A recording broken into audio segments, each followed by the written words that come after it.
Last వీడియోలో మీరు Java ఎక్కడి నుంచి పుట్టింది, ఎవరు కనిపెట్టారని చెప్పేసి తెలుసుకున్నారు కదా. టోటల్ జావా ఇంట్రడక్షన్ అయితే కంప్లీట్ అయిపోయింది.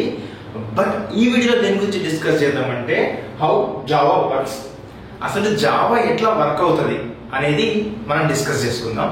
సో చాలా మంది చాలా ప్రోగ్రామింగ్ లాంగ్వేజ్ చదివి ఉంటారు, చదవకపోతే కూడా నో ప్రాబ్లం. బిగినర్ లెవెల్ నుంచి అయితే నేను ఎక్స్ప్లెయిన్ చేస్తానని చెప్పాను కదా. సో ఎలా ఉంటుంది, ఒక ఫైల్ ఎలా ఉంటుంది, దాన్ని ఎలా రన్ చేయాలి, అవుట్పుట్ ఎలా వస్తుంది, అవన్నీ కూడా నేను ఎక్స్ప్లెయిన్ చేస్తాను. సో ఇవన్నీ ఏమి అర్థం కాకపోయినా పర్లేదు, మీరు కూర్చొని క్లారిటీగా అయితే ఎక్స్ప్లెయిన్ చేస్తాను.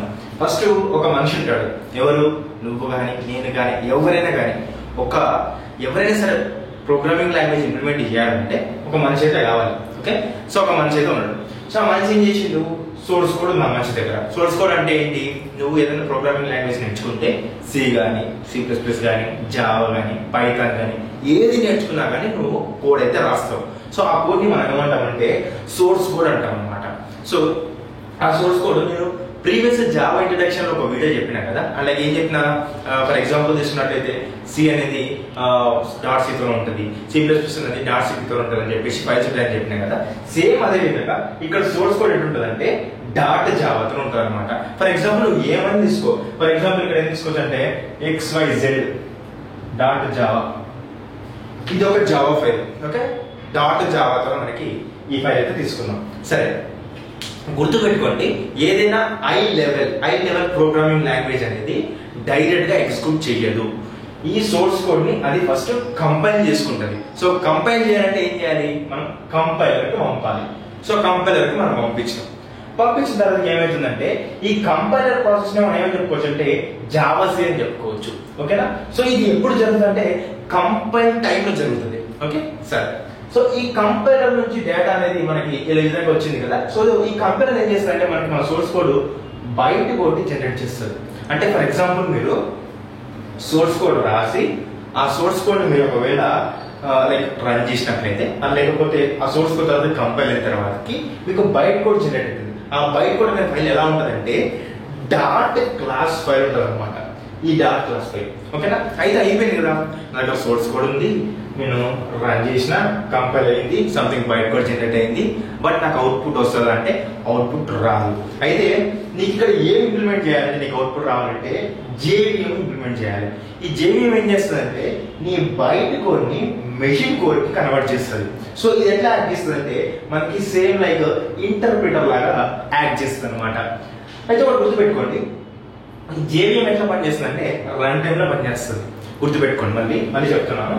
మీకు సోర్స్ కోడ్ ఉంటుంది, ఒక మనిషి సోర్స్ కోడ్ రాస్తే అది ఫస్ట్ కంపైల్ అవుతుంది. దాని తర్వాత కంపైల్ ఏం చేస్తుందంటే బైట్ కోడ్ జనరేట్ చేస్తుంది. ఆ బైట్ కోడ్ అనేది ఏమైందంటే JVM లోకి పోతుంది. ఈ బైట్ కోడ్ ఏం చేస్తుందంటే ఈ JVM లో పోయిన వలన ఏమవుతుందంటే మనకి ఈ JVM ఈ బైట్ కోడ్ ని మెషిన్ కోడ్ గా మారుస్తుంది. ఆ మెషిన్ కోడ్ మనకి అవుట్పుట్ అయితే వస్తుంది. సరే, ఇన్ని చెప్పాం. మరి జావా అనేది కంపైలరా లేకపోతే ఇంటర్ప్రిటర్ లాంగ్వేజ్ అని చెప్పేసి చాలా మంది డౌట్ ఉంటుంది. ఒకటి గుర్తుపెట్టుకోండి, జావా అనేది both compiler and interpreter language అనమాట. సో ఈ విధంగా ఒక జావా ప్రోగ్రామ్ అనేది ఎగ్జిక్యూట్ అయితే జరుగుతుంది. ఈ విధంగా వర్క్ అయితే అవుతుంది అనమాట.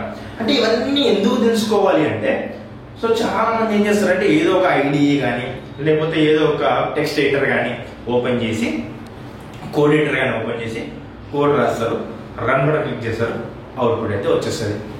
బట్ ఇంటర్నల్ గా ఏం జరుగుతుంది, ఒక జావా ఫైల్ ఎట్లా రన్ అవుతుంది అంటే ఈ విధంగా ఇంత ప్రాసెస్ అయితే ఉంటుందన్నమాట. సో మళ్ళీ చెప్తున్నానండి, మీరు రాసిన సోర్స్ కోడ్ అనేది కంపైలర్ బైట్ కోడ్ జనరేట్ చేస్తుంది. ఆ బైట్ కోడ్ అనేది JVM మెషిన్ కోడ్ జనరేట్ చేసి అవుట్పుట్ అయితే చూపిస్తుంది. ఫర్దర్ క్లాసెస్ లో మీకు చాలా డౌట్స్ వస్తాయి. అంటే ఎట్లా అంటే, బ్రో నువ్వు బైట్ కోడ్ చెప్పినావు, .class ఉంటుంది అన్నది ఓకే, అది అయిపోయింది. బట్ వాట్ అబౌట్ JVM అంటే, JVM అంటే ఏంటి, RE అంటే ఏంటి, JDK అంటే ఏంటి, అవన్నీ కూడా ఫర్దర్ క్లాస్ లో మనం డిస్కస్ చేద్దాము. సో ఇది ఎట్లా ఒక జావా ఫైల్ మనం రన్ చేసే అవుట్పుట్ ఎట్లా వస్తుంది క్లారిటీ ఇన్ఫర్మేషన్. సరే, ఇంత అయిపోయింది కదా. ఒక చిన్న ఎగ్జాంపుల్ తీసుకుందాం. ఎందుకు ఇవన్నీ అవసరం అంటే, డైరెక్ట్ మీరు రావచ్చు, సోర్స్ కోడ్ మనం రాసిన వెంబడే మనకి డైరెక్ట్ అవుట్పుట్ రావచ్చు కదా. ఇంత ప్రాసెస్ ఎందుకు అని అంటే సింపుల్ గా, ఇప్పుడు ఫర్ ఎగ్జాంపుల్ నేను తెలుగు పర్సన్. ఓకే, సో ఇప్పుడు నేను తెలుగు పర్సన్ ని ఫర్ ఎగ్జాంపుల్ మరాఠీ పర్సన్ తో మాట్లాడాలంటే ఏం చేయాలి, నాకు మరాఠీ లాంగ్వేజ్ రావాలి. సో నాకు మరాఠీ లాంగ్వేజ్ రాదు, నాకు తెలుగు ఒకటే వచ్చు. సో ఇప్పుడు నేను ఏం చేస్తాను, నేను మరాఠీ అయినా నేర్చుకుంటాను, లేకపోతే అతను తెలుగులో నేర్చుకోవాలి, లేకపోతే మా ఇద్దరి మధ్యలో ఒక ట్రాన్స్లేటర్ అయితే ఉండాలి కదా. సేమ్ యాస్టిస్గా ఒక సోర్స్ కోడ్, అంటే ఒక మనిషికి ఈ సోర్స్ కోడ్ మనం పంపిస్తే సోర్స్ కోడ్ ఈ అవుట్పుట్ మనకు రావాలంటే మధ్యలో మనకి ఇవంతా ట్రాన్స్లేషన్ జరగాలి. సో మన రియల్ లైఫ్ లో ఏ విధంగా అయితే జరుగుతుందో ఇక్కడ ఇన్ని స్టెప్స్ లో జరిగి మనకు అవుట్పుట్ అయితే జనరేట్ అవుతుంది. సో ఇదనమాట. సింపుల్ గుర్తుపెట్టుకోండి, సింపుల్ గా SCBJ అంతే, SCBJ ఇది గుర్తుపెట్టుకున్నట్లయితే మీకు ఈజీగా వస్తుంది. సో ఇది చాలా ఇంటర్వ్యూ క్వశ్చన్స్ లో అడుగుతారు అనమాట ఈ ఫ్లో. ఇదైతే పక్కగా నేర్చుకోండి. నెక్స్ట్ వీడియోలో మనము JVM గురించి, JRE గురించి, JDK గురించి డిస్కస్ చేద్దాం. కంటెంట్ నచ్చినట్లయితే ఇమీడియట్ గా వీడియో లైక్ చేయండి, అదేవిధంగా సబ్స్క్రైబ్ బటన్ గట్టిగా కొట్టేసేయండి.